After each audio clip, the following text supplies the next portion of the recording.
Ada satu ungkapan yang disampaikan oleh Syekh Ratib Nabulsi, seorang ulama ahli wa'az yang suka memberi nasihat yang lembut banget, dan saya suka mendengar nasihat beliau. Berbahasa Arab, tenang, ada subtitlenya. Beliau bilang gini, Innallaha idza ahabba 'abdan ibtalah wa idza sabara adhashahu bil 'ata. Allah itu kalau suka sama hamba malah dikasih ujian. Unik ya. Kita kalau suka sama orang kasih hadiah. Kalau kita suka sama orang kita kasih kemudahan, kita bantu dia. Allah kalau suka sama hamba, ibtalah, Allah malah nguji dia. Sehingga hanya hamba-hamba yang bodoh yang gak ngerti maunya Allah terus mempertanyakan, kok Allah gini sama saya? Overthinking sama Allah. Kenapa Allah tega memperlakukan saya kayak gini? Kurang sulit apa hidup saya?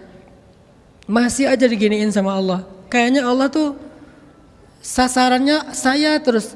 Kayaknya Allah tuh gak senang lihat saya happy sebentar. Muncul overthinking kepada Allah sampai insomnia.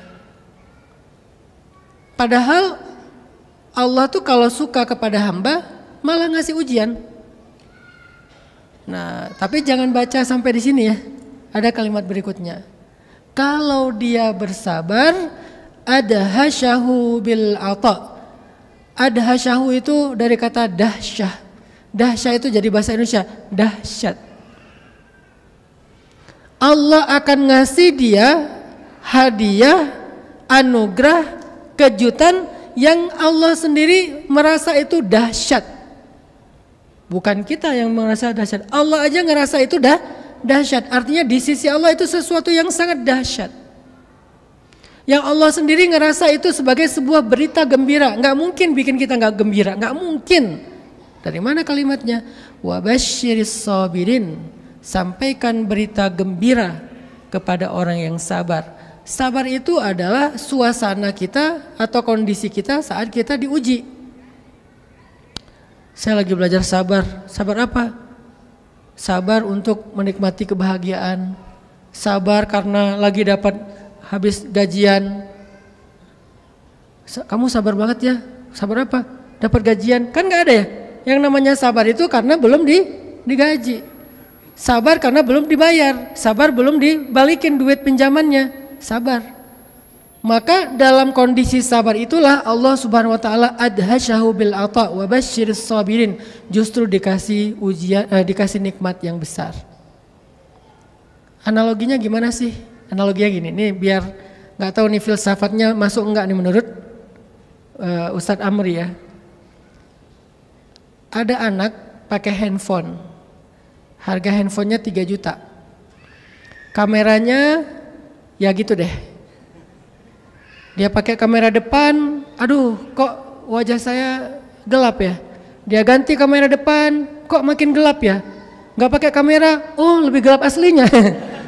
Ternyata yang salah bukan kamera, tapi wajahnya.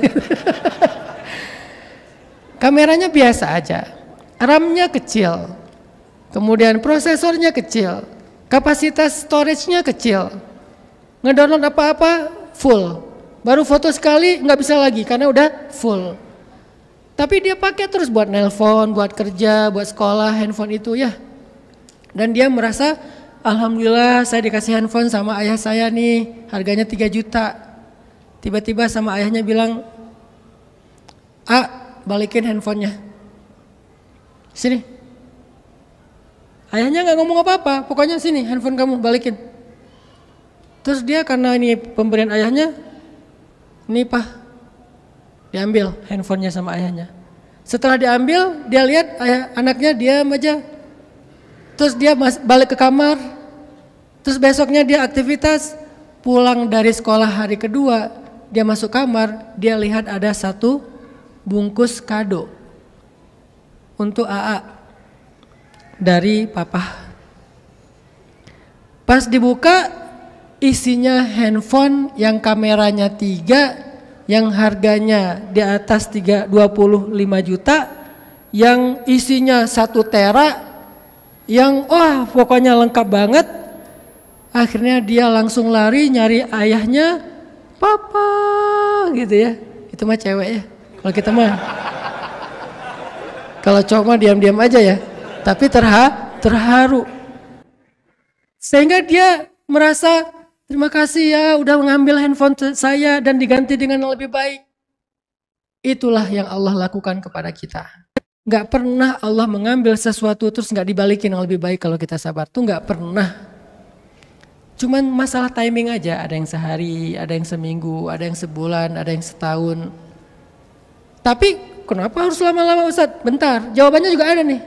Makin lama dibalikin, makin spesial yang mau dikasih.